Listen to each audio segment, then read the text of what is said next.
আমাদের সমাজ যখন ধর্মান্ধ, ঠিক তখনই একজন অন্ধ ব্যক্তি এসে আমাকে রাস্তা দেখালো। আসলে এই ব্যক্তিটাকে কেউ বলে দিয়েছিল সোজা 15 কিলোমিটার হেঁটে গেলে তার গন্তব্যস্থলে সে পৌঁছে যাবে, কিন্তু সে ভুলবশত ইন্টারন্যাশনাল বর্ডারের রোডে এসে হাজির হয়েছিল, যেখান দিয়ে সিভিলিয়ানদের যাওয়ার কোনো পারমিশন ছিল না। আমি তাকে দেখতে পেয়ে গাড়িতে করে উঠিয়ে নিয়ে এসে লোকালয়ে ছেড়ে দিলাম।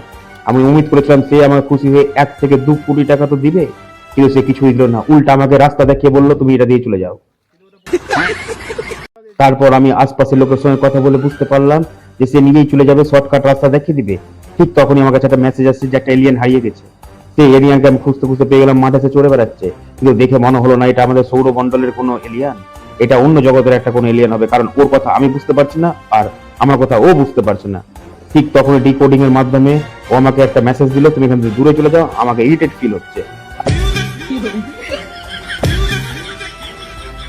আজকে বড় শখ করে আমি স্যান্ডেল পরে গেছিলাম মলে যে শু পরে আসবো, কিন্তু শু এর দাম সেখানে গিয়ে দেখি 13,000 টাকা। খালি পায়ে বাড়ি চলে এলাম।